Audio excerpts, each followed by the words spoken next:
Hey, Ampt mountain bikers, how you doing? This is Matthew. I'm coming to you with Mark Ferrell from Proteor USA, and we're doing a quick interview today. Just going to be talking about Mark, hearing about his story, hearing about what his life has been after he went through limb loss, and just doing some Q&A. So sit back, relax, and enjoy the time. So, Mark, thanks for coming on the show. Absolutely. Thanks for having me. No problem.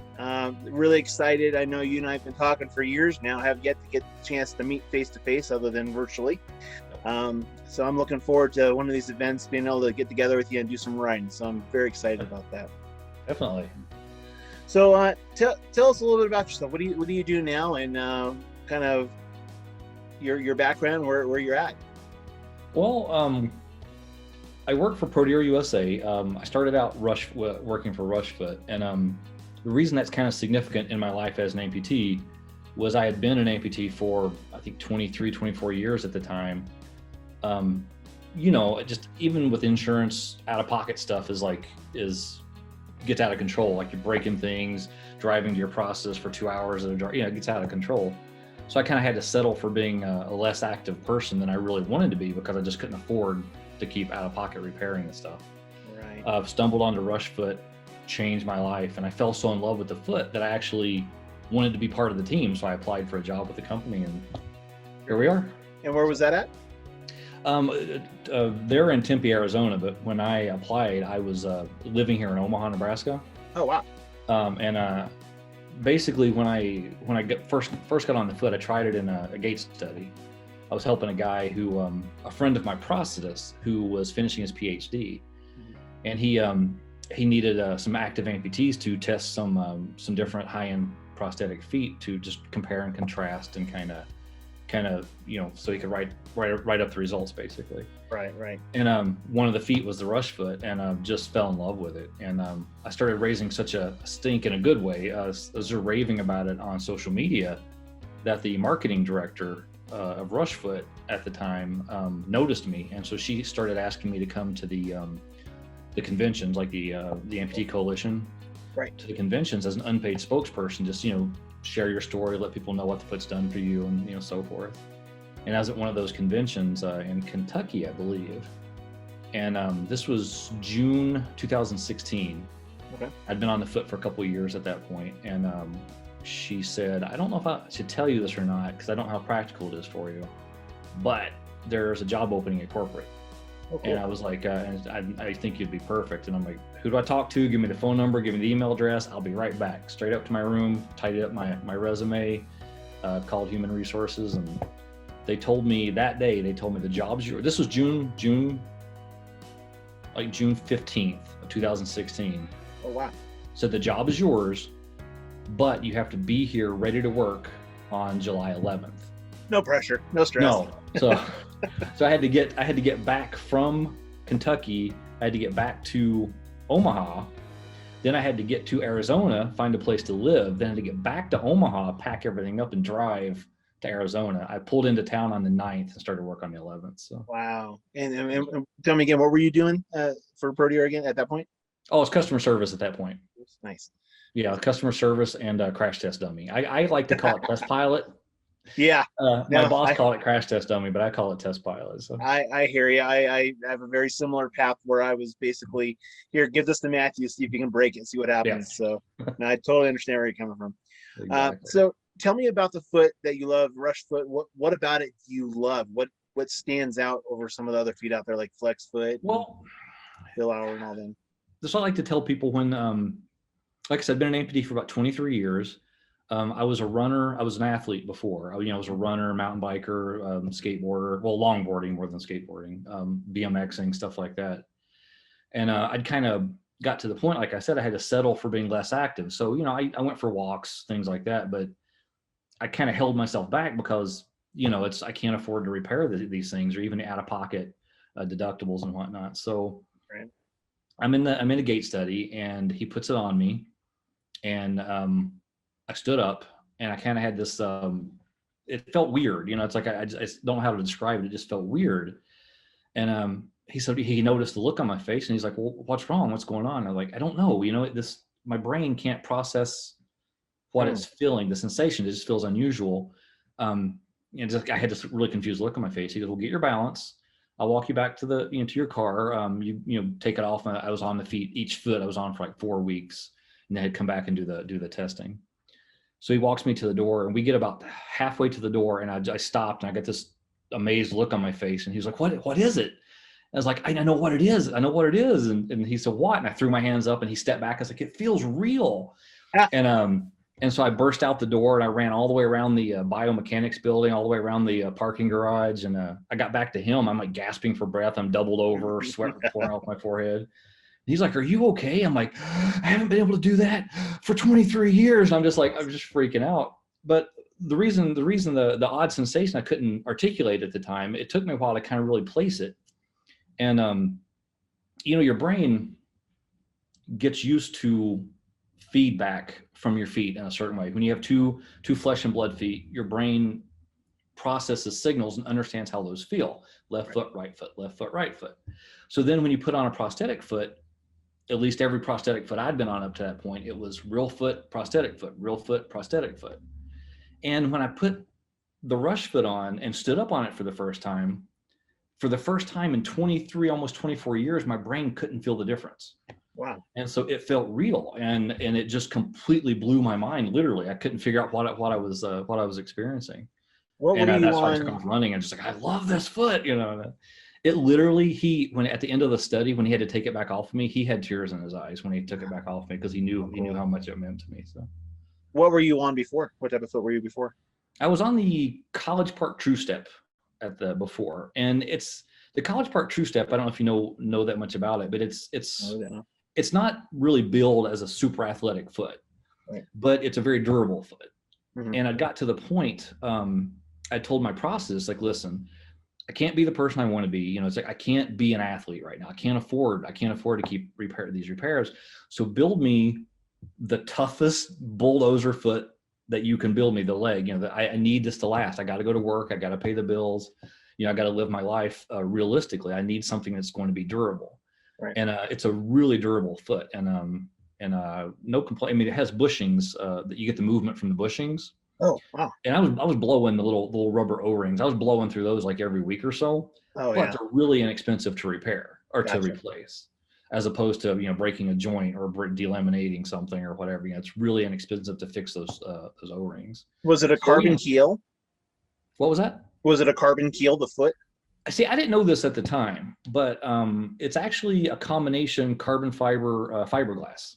Oh, but they didn't advertise it because fiberglass wasn't accepted in the prosthetic industry at that time. Right. And so they didn't advertise the fact that it was a carbon fiber / fiberglass composite, right, and which is one of the reasons it was so durable. But it was incredibly durable, held up. So. So you made comment that prior to losing your leg, you were very active.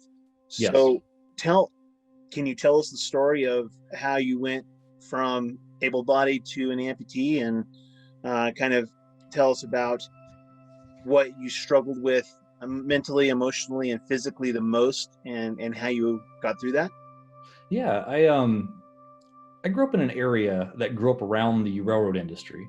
So a lot of service the coal mines back in the mountains and so forth. And so a lot of homes and businesses were close to the railroad tracks. And so a lot of local walking trails used to cross over the tracks to go back into the woods and so forth. And there was a girl, basically I was trying to rescue a girl who was stuck on the tracks. She had fallen while crossing the tracks, and her foot was stuck. And a train was coming. So I got to her just before the train did. And, I struggled and I couldn't free her foot because she was near a trestle. And as you know, the ground starts to fall away under the trestle or under the tracks as you get near a trestle.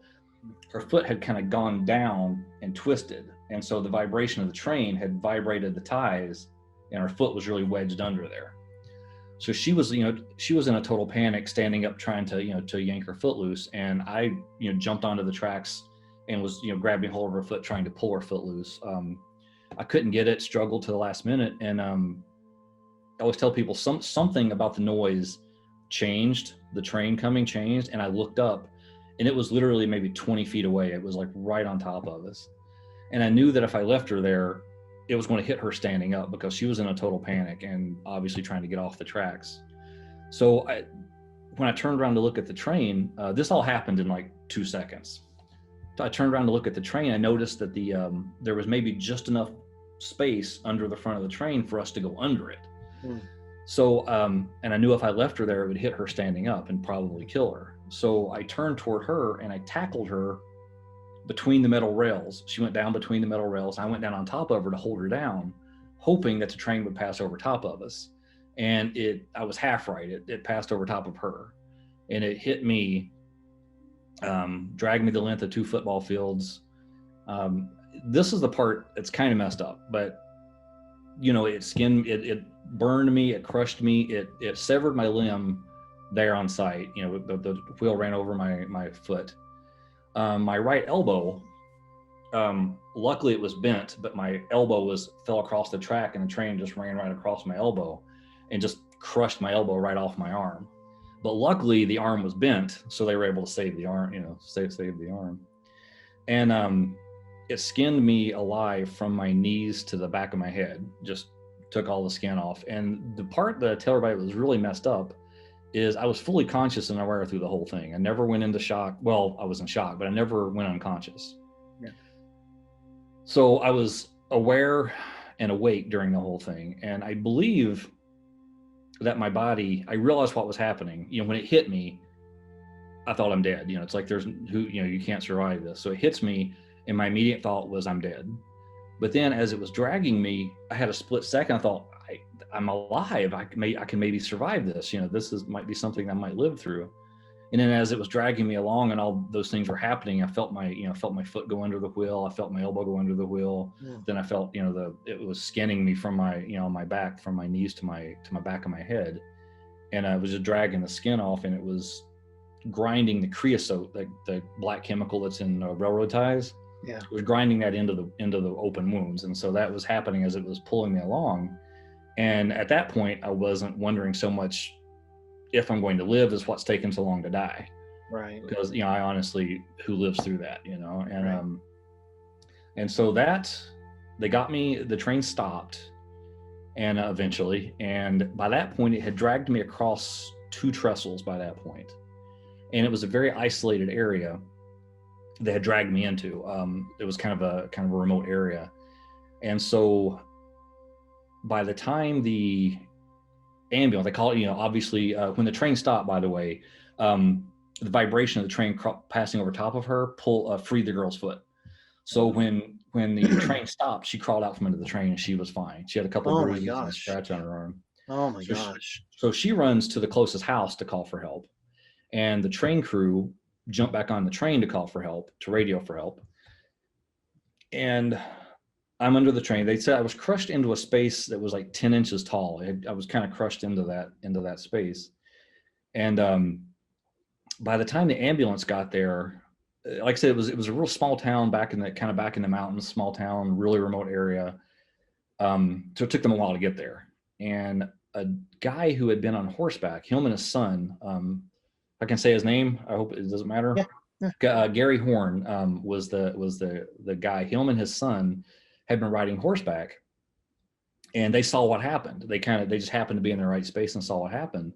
So they rushed over to see what to see what was going on. But they were so far away that by the time they got there, the paramedics were there.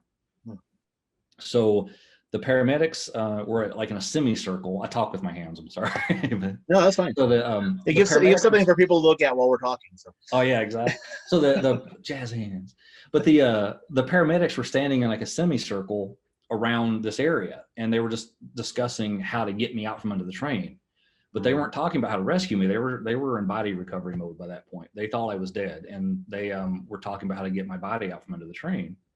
And so Gary Horn and his son ride up, and they're like, what happened? It's like, oh, he's under the train. And there's like, has anybody crawled under there to see if he's alive?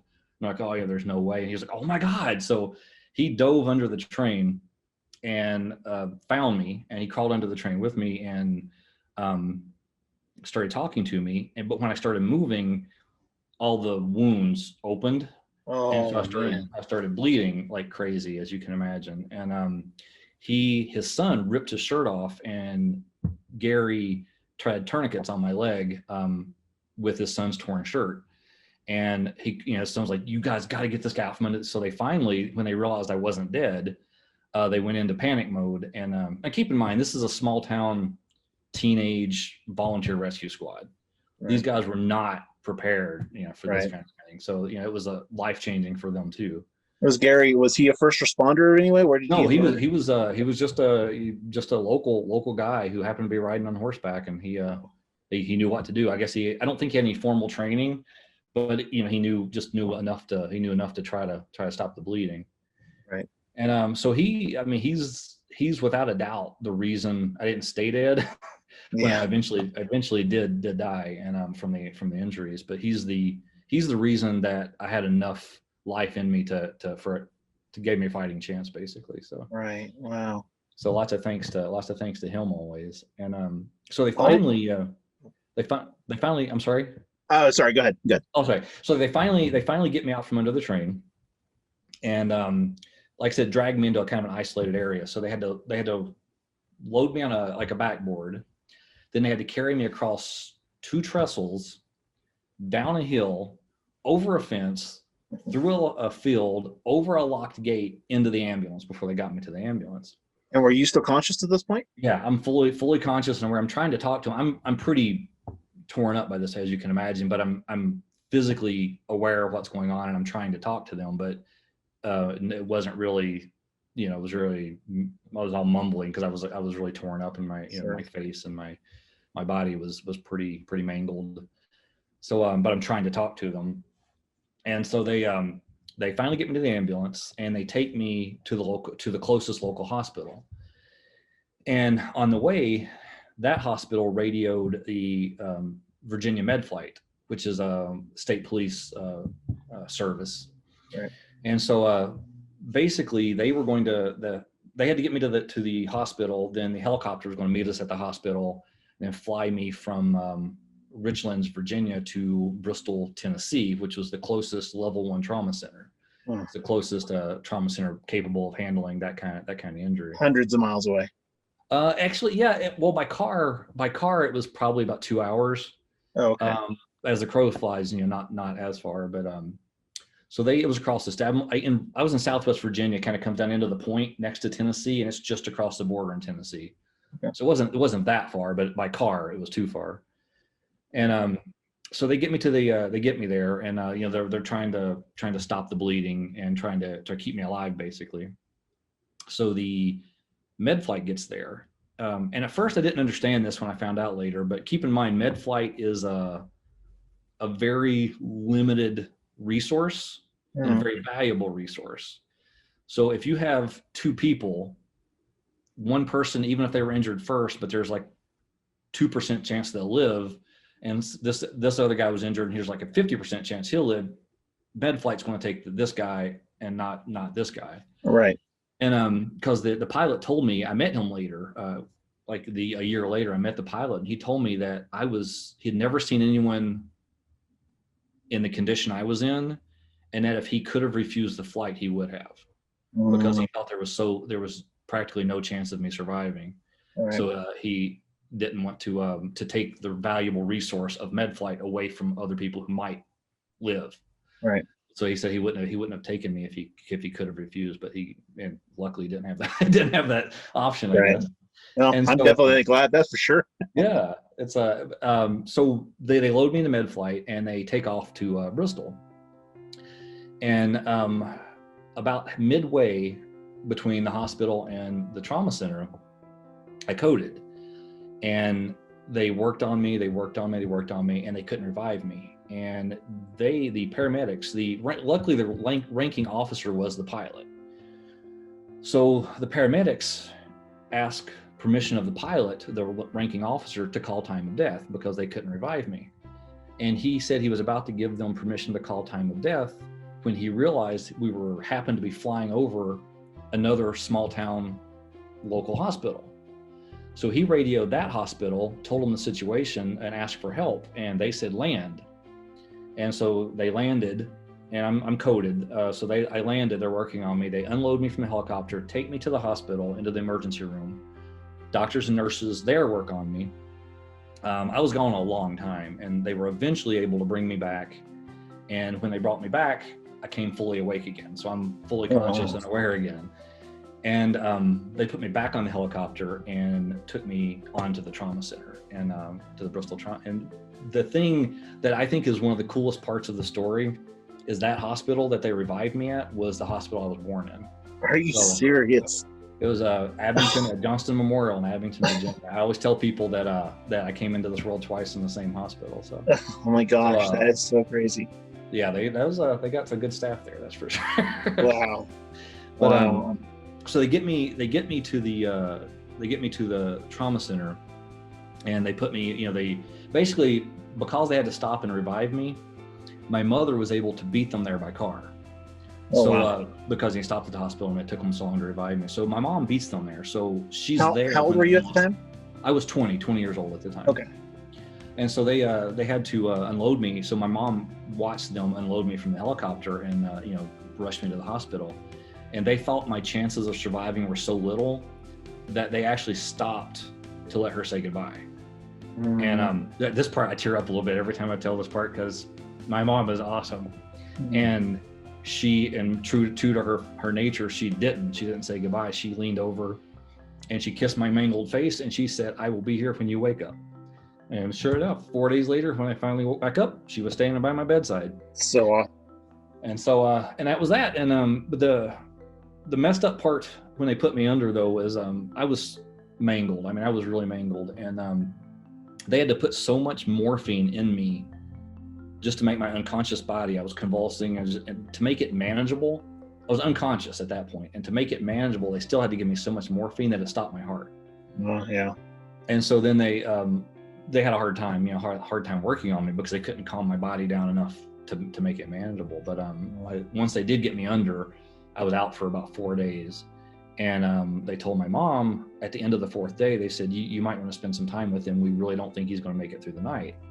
And woke up the next morning, and here we are 29 years later. Wow, that's crazy. That's crazy. And what you're saying about some of the troubles, to be honest with you, this is where my story is not typical, not the typical experience that a lot of amputees have, because I mean, I died, and I know that happens to a lot of people, but when they brought me back, I was so happy. I mean, who lives through that? Who lives through that? I was so happy to be here. I was so happy to still be alive, to have another go around. I was never upset about my leg or my elbow. I could not have cared less. It's like, I'm here, I'm alive. Yeah. It's like, it's going to take some adaptation, but who cares? I've got that chance, You're grateful that you still have that chance. Absolutely. I was just completely thankful that I was still here, thankful I had a second go around, and just happy and thankful to still be here. I honestly could not have cared less about the injuries. I mean, they hurt, obviously. But, yes, I would think so. Other than that, I honestly didn't care. I wasn't upset. I've never been upset. It kind of freaked me out a little bit because they wanted me to see a psychologist, just because generally that kind of thing gives you PTSD and so forth and so on. And they wanted me to see a psychologist. So I agreed to see a psychologist. And after talking to him, I was actually kind of worried for a while that I was in denial and that eventually it was all going to come crashing down. It's like, eventually the reality is going to hit me and I'm just going to be devastated. It's like 29 years later, I'm still waiting, I guess. But I think you got past it now. Yeah, I'm happy. I mean, honestly, if I could snap my fingers and it never have happened, maybe, I don't know, but I wouldn't change it. I mean, I wouldn't, I'm happy. I'm alive. I've got another chance. I was always taught not to waste a second chance. And so I always tell people that life is a gift. So I try to live it well. And I really feel that way. Yeah, that's good. So I have the blessing of being able to work with a gentleman who just had cancer last summer and had his leg amputated above the leg. He's an older gentleman. His name is Joe, and I'm going to be putting a video up here of him shortly. I get to be with him as he walking his road to walking again. Cool. And he's an AK, so it is a little more dynamic, a little more of a struggle, and he is older, so it's a little tougher. But just spending some time today with him, and talking about him, helping him, some of the things that he's struggling with. I'm kind of curious how you have gone through this. You know, your stump is obviously very tender right after surgery.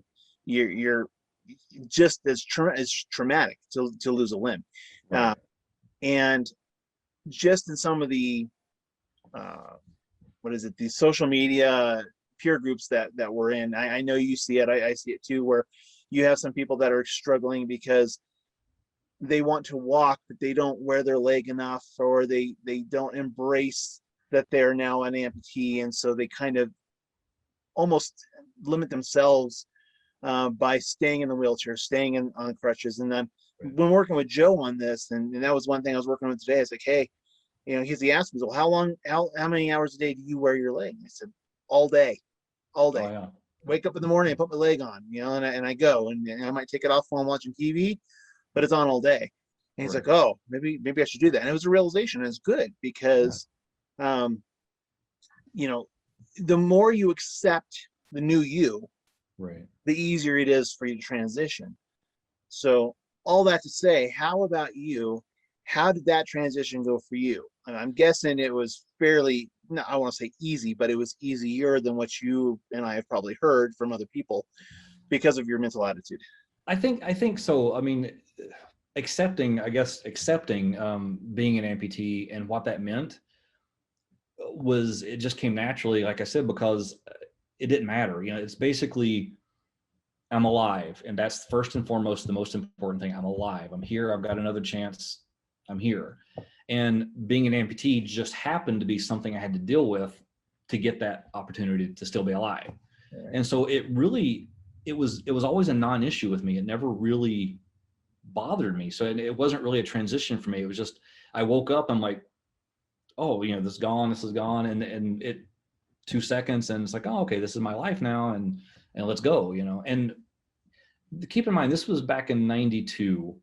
So this was, pre-social media, there may have been support groups in my area I just didn't know about. Yeah. But so basically, I'm small town country boy, grew up on a farm, and I had to figure stuff out, so it's like I will. And another thing I think that kind of helped me is I didn't know how bad I was hurt, to be honest with you. Yeah. This happened, quick little backstory. So people don't think I'm a dropout.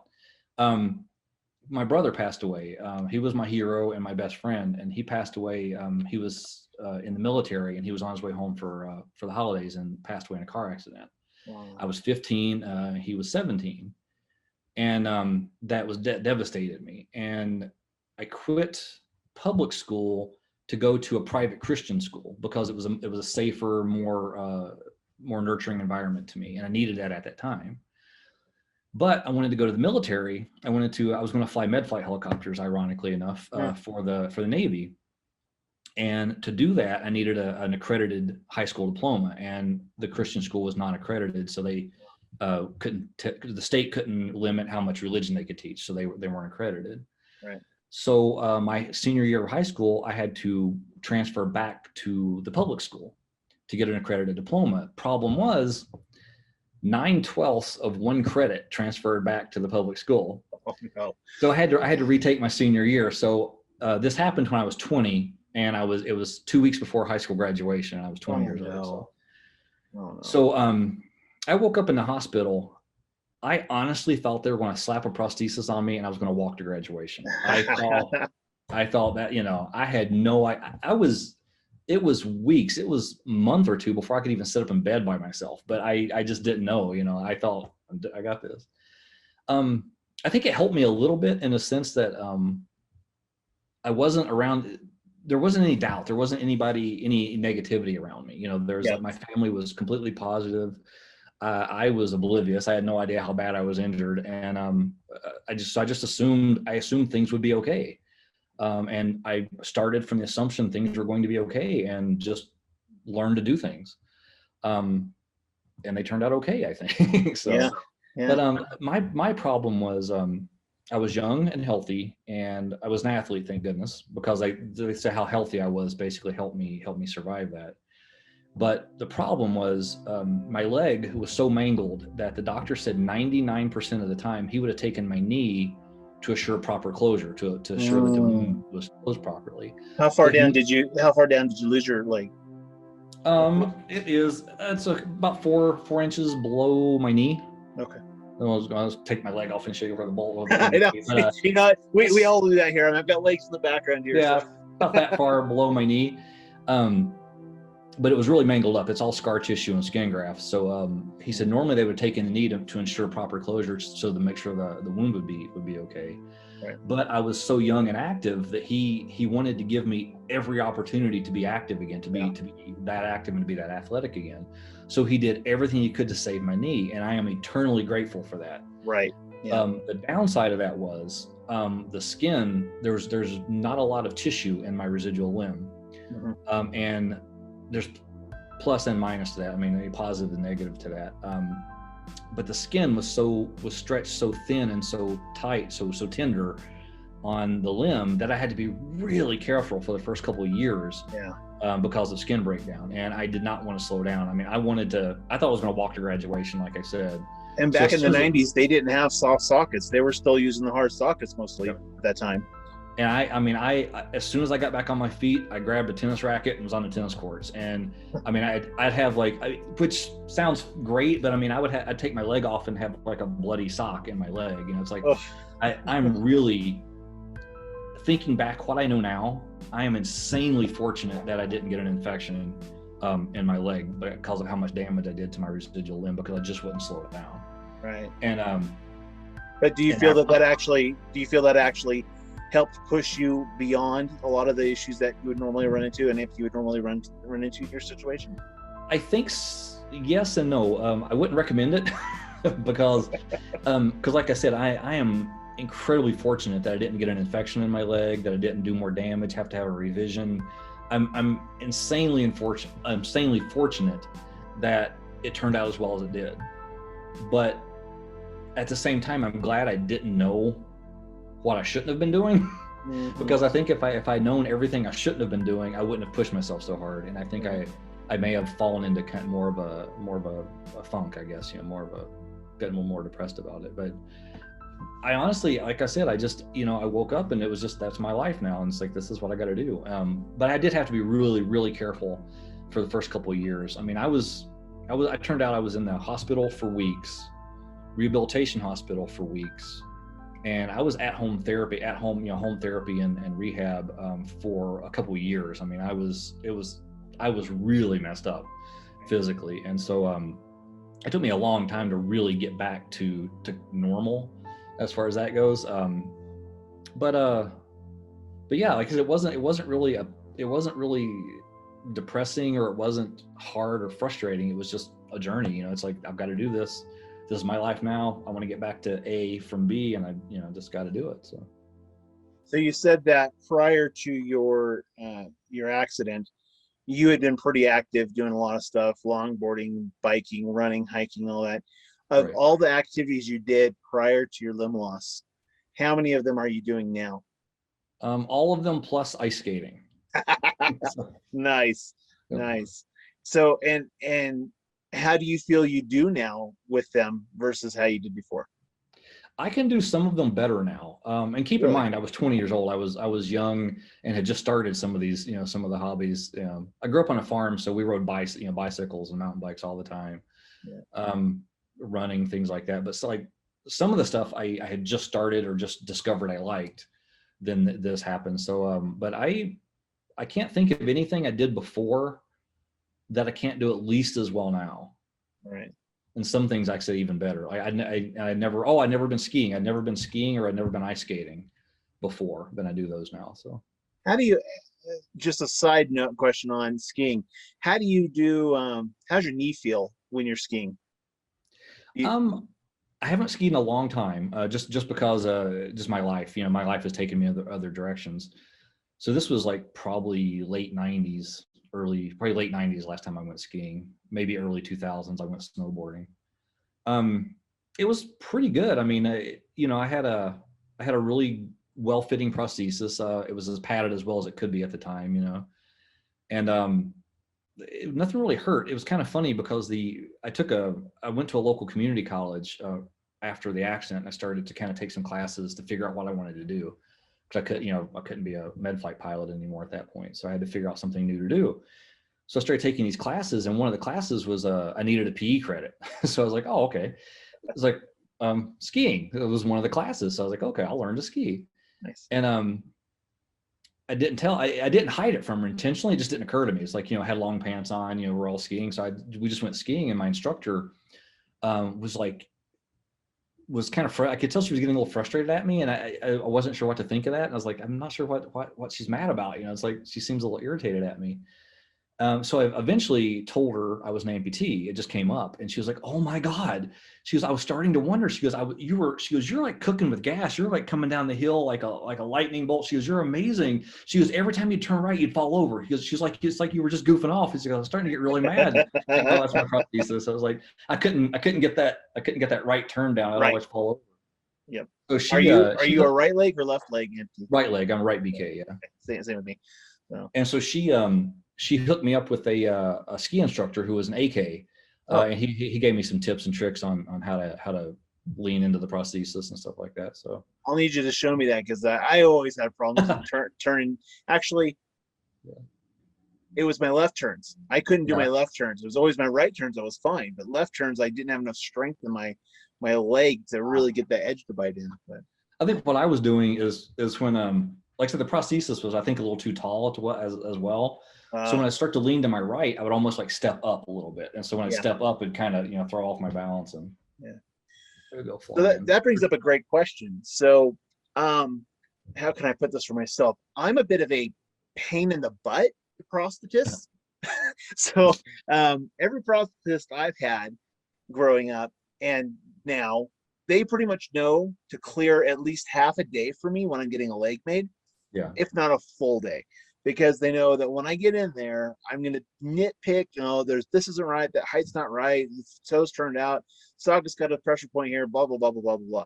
Right. But I'm a congenital amputee, so I was born without my foot. So this is secondhand all the way my entire life, 44 years. Gotcha. So let me ask you this. How long did it take for you to feel comfortable with walking into a prosthetics office and saying, nope, this is wrong, this needs to happen, this needs to happen, this needs to happen? That's not as easy to answer, because like I said, this was in the 90s. And this was I didn't know any amputees. I take that back. I had an aunt growing up who was an AK, but she always used crutches and wheelchairs. She was never wore a prosthesis. Right. And then I had met out in public, one other upper limb amputee.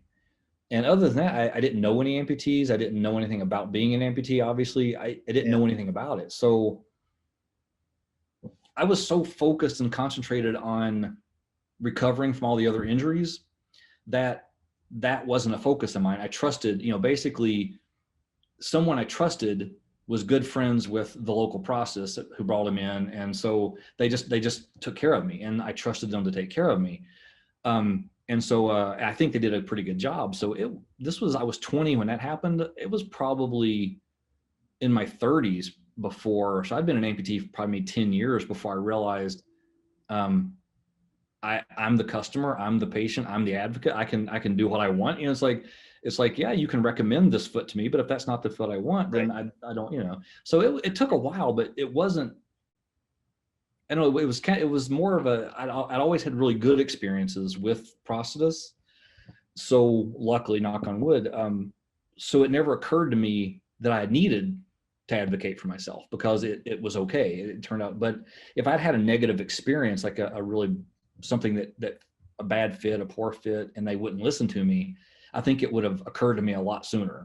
I think it would have made a transition. But as it was, I was probably in my 30s before I really realized that you're serving me. You as a CP are serving me, and you're giving me what I need and what I want. And so and I think that happens a lot with a lot of new amputees is you don't know, your mind is so full of everything else that you just trust the person that's, I'm the person supposed to take care of you. I'm the person supposed to put a leg back on you. Yeah, You and just no, trust them. no CPO is ever malicious or I mean, it would be very rare for anybody to be even neglectful about things, Right. but they can't read what's happening in that socket. They can't feel that fit. They can't. I mean, they can see telltale signs as you're walking, but there's Right. always. I mean, they need your feedback to really Right. understand what's going on. And I think you're probably in the same boat as I am, but I always looked at it when I go into the prosthetics office and I'd see new amputees there, and I would talk to them or something, and they were patients. Right. I wasn't a patient. I was a car buff, meeting with my mechanic buddy, going back in the shop and talking shop.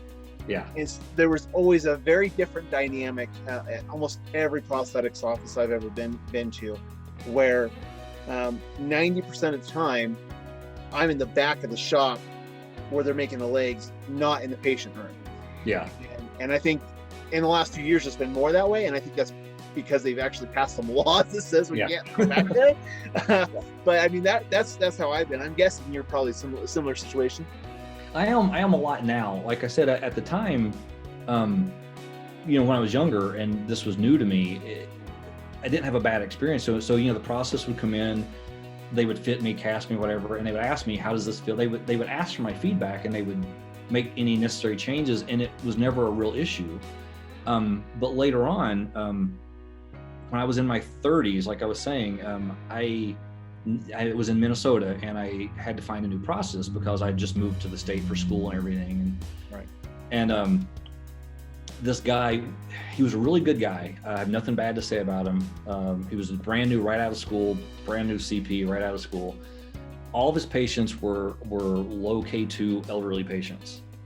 And here I came, and he was just like, yeah. He literally said to me, one day he was all exasperated. He goes, "Oh my God, Mark, can you just get old and slow down like the rest of us?" And I was like, "Nope, I don't think I will. Thank you very much." But he really, really struggled to fit me properly. And actually had an injury in my leg, actually, even because of it. And it wasn't intentional. Like you said, it wasn't anything intentional. It wasn't anything, that he did out of any kind of malice or anything like that. It just was a bad experience because he wasn't used to me as a customer or me as a patient. And that's when I discovered, hey, I have control here. I can go somewhere else if I need to. Nothing about him, but if he can't do it, if it's not something that he wants to adjust to, if he wants to primarily be, elderly K2 patients, and it's not something he wants to try to, I can go somewhere else. He can make recommendations, or I can tell him what foot I want. That was a real eye-opening experience for me, because knock on wood, that was the first negative experience I've had with a CP. And it was, like I said, it wasn't, I don't mean that I'm not trash talking him at all. He was a good guy, but he wasn't ready for. It's an exposure thing too. Right. So he wasn't ready for me as a patient. It was just, And you and I are basically we're that upper level amputee that we're incredibly active, and we know what we're talking about. We know what feels what doesn't feel right, and so we're almost training some of these guys. So you're the second person that's brought this up in the last month to me. There's a gentleman who reached out to Ampt about a month ago or so, and he just had a hunting accident back in November, lost his foot below knee on the left side. He just got his first prosthesis and was skiing within a week of his first prosthesis. So, he's in our category of activity level. But he's working, he said that his prosthetist that he's working with, she generally works with elderly diabetic patients who have lost their legs, who are not very active. And so it's been stretching her, because she's now learning, I got to go that extra mile. I got to make sure that it's the correct equipment. And this gentleman, he was pinging questions off me like, hey, what are some of the feet that are out there? And I mentioned Rush, and I use a Ferrell wave foot, which I'm a very similar situation like you. When I got that foot, I'm like, oh my gosh, this thing is dynamic. It's awesome. So there are guys out there and gals out there that are very much they're looking for that, because they're very active. There's a gal here in Colorado. She came out to the first Ampt event last summer. Her name's Annika. She was in the Marines, and I want to say she's been 3 years, 2 or 3 years without her leg, and she's a below knee amputee. And she's nuts. She's crazy athletic, gymnastics, acrobatics. As soon as she heard about biking, she's like, I don't ride, but I want to go try it. And she was up there, and yeah, exactly. So, but I mean, unfortunately, we're not the majority of the amputees that are out there. So I know I was very similar to like you back in the 80s and 90s and early 2000s. We didn't have social media. We didn't have that connectivity to support groups or peer groups. So it sounds like you and I, we just grew up and we didn't consider ourselves disabled, and we just lived our lives with everybody else. Figured it out. Yeah. Figured it out. Yeah, exactly. Figured it out. But that's not normal. And so in today's society, with this connectivity, with us being in these peer groups, that we can talk to these people that are just now going through this process, what do you say to them when they're struggling? What do you say to them when they say, I'm struggling mentally, emotionally, physically, whatever this is going on? How do you approach it? Usually, if it's someone that I know is struggling, I basically just talk to them about what in their life makes them happy. You know, it's like, obviously you're in a dark place right now. I don't say this to them. Like, if you're in a dark place, you're depressed, you're upset, those bad things are going to take precedence. They're going to come first and foremost in your mind. They're going to take the forefront in your brain. So I try to get people to focus on something they're happy about. You know, like when you wake up in the morning, what does someone do for you, or what do you do for yourself that makes you smile? You know, like what's a good thing in your day? And I try to get people to focus on that. You know, like when you get up and have a little thing that makes you smile, you know, do more of that, focus more on that, try to bring those happy moments to the forefront of your brain, and drag down with, like, you know, the depression and the dark. And as you focus more and more on the positives and the little victories, they become more important, and then the bad things sort of start fading, I guess. Yeah. So I just basically try to get people to focus on, as corny as cheesy as it sounds, I always tell people there's always something to be thankful for. There's always something to be happy about. Every day, there's something to make you smile, and focus on that thing. Focus on that thing more than the thing that makes you upset. And eventually that thing that makes you upset won't seem as important as it does right now. No, I don't think it's corny. I think that's incredibly good advice. I think it's awesome. And like I said, I've been fortunate with the last two gentlemen that I've been talking to, Joe and this other gentleman. Their attitudes are very much like yours and mine with this. They don't see this as a negative. They're not depressed, and they're just like, let's just get walking. Let's get through this. What do I need to do? And so and this is what these interviews and these conversations I want to have is just to give them something to look at and say, you know, these guys have been amputees for 40 plus years. Yeah. How do these guys do it? What has Mark dealt with, and how does he get through this? What has Matthew dealt with, and how does he do it? You know, I mean, you've seen the questions. Can you drive with an artificial leg? Yeah. Yep. Yeah. So they seem that's simple, the one thing but that kind of freaks questions. people out. Oh, sorry, I didn't mean to interrupt, but oh no, it's okay. That's the one thing that kind of flips people out a little bit, is when they find out I'm a right BK and I drive standard equipment. So I even for 10 years of my 29 years, I even drove a 5-speed manual transmission Jeep.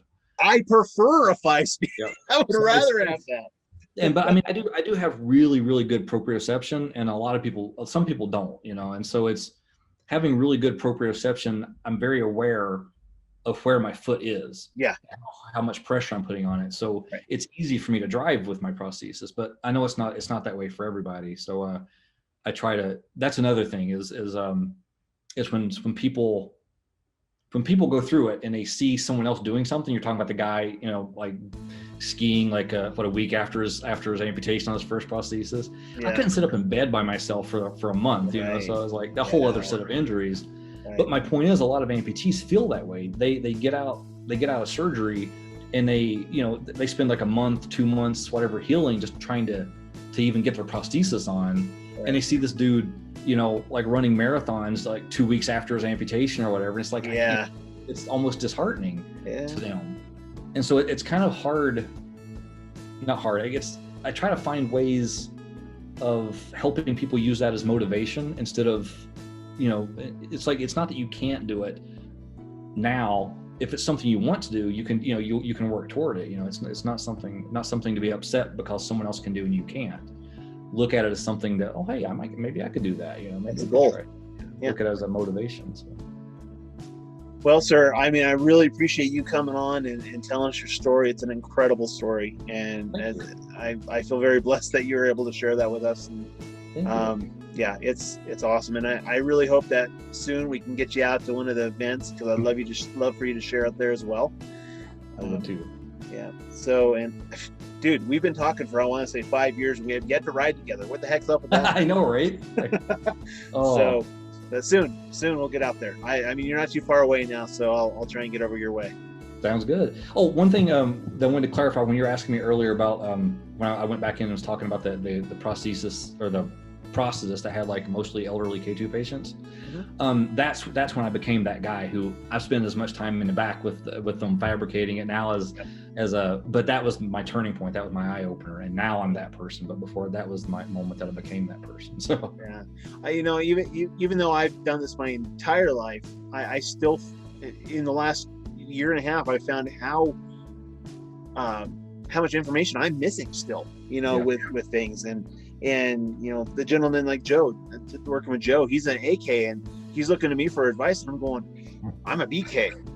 How much can I really help him with? So, I'm there for him and I'm supporting him, but it's a big learning experience for me going through this too. And you working with Proteor and Rush, I mean, that must have been like drinking from the fire hose at first. It was crazy. Honestly, I have learned more about the amputee community and about, CPs and prosthetics and amputees in the last 5 years than I did in the rest of the 29 years as an amputee combined, just because I actually, became an active part of the community in this way, and from this side of things. It was a real eye opener, and that's the biggest thing I think I try to make sure people understand is it's not a one size fits all world. To be completely honest with you, when I first became a rush foot advocate, like before I worked for them, but when I just fell in love with the foot, it was one of those moments where it's like, this foot is perfect. And so when someone else would put it on, I don't like a rush foot. What's wrong with you? It's great. Yeah. So that was it's like, this foot changed my life. This foot is amazing. How can you not like it? What's wrong with you?